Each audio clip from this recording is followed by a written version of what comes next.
So magandang hapon pala guys, no.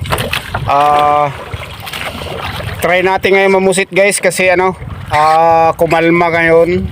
So ang hangin ngayon ay naging na lang 10 to 15 ang wind current nya. So try natin ngayong mamusit. Ito ginagaya ko na yung ating ilaw pamusit. So ang tawag pala dito sa amin ito guys is blinker. Torpedo, running light kung tawagin. So siguro guys, ituturo ko na lang din sa inyo siguro no, sa mga next video ko, ituturo ko to sa inyo, tutorial ko to sa inyo kung paano nga pala to gawin. Step by step, paano natin gawin yung ilaw, paano magkabit ng IC, and then paano paano tayo mag-wiring dun sa IC to LED lead. So abangan nyo guys, baka mga next video yun yung gawin ko. So pasensya na nga pala dun sa mga viewers no na minsan lang kasi ako ngayon makagawa ng guys, kasi busy na rin ako sa bukid, sa bundok. Busy na rin ako doon kasi habagat na nga, kailangan ko nang abyarin yung konti rin nating pinagkakakitaan doon guys, kahit papano ay pantapal natin sa habagat pag wala tayong laot. So abangan nyo siguro guys, ngayon mamumusit ako, nandito nga pala ako ngayon sa laot no.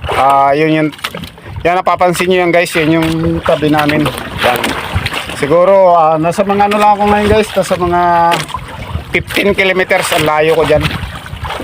Hindi na ako nagpakalaot-laot may guys kasi ang hangin nga mamayang mga 11 PM ay bahagya siyang lalakas. Kaya dito na lang ako, saktong-sakto habagat naman patabi yung anod ko. Bago siguro mag 11 ay nasa tabi na ako, kita ko na yung mga ilaw ng kabahayan ng tabi. So pasilip ko lang pala ito sa inyo guys no, itong ilaw kong ginagamit. Ako na rin gumagawa kasi nito eh. Na rin to guys, with na siya, sensor na siya. Kumbaga hindi ka nagagamit ng iba pang kung paano pailawin. Kumbaga ito sensor na rin.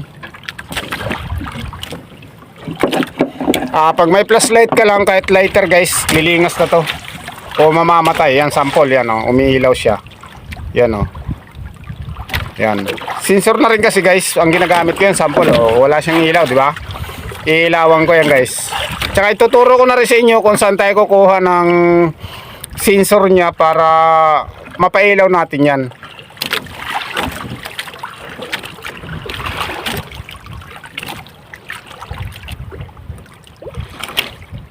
So update ko na lang siguro kayo bukas guys no, kung marami tayong huli o ano ba, kasi nga madilim tayo, wala tayong ngayon dalang ilaw o solar para ma-video natin yung panguhuli ng pusit kasi madilim nga. Tsaka hindi rin siya kumakain guys pag pag maliwanag.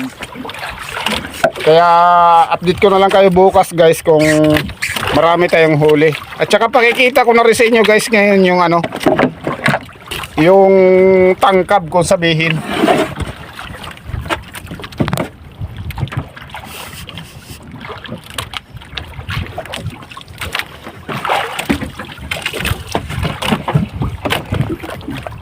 Ito pala yung tangkab natin guys, pinanguhuli natin ng pusit.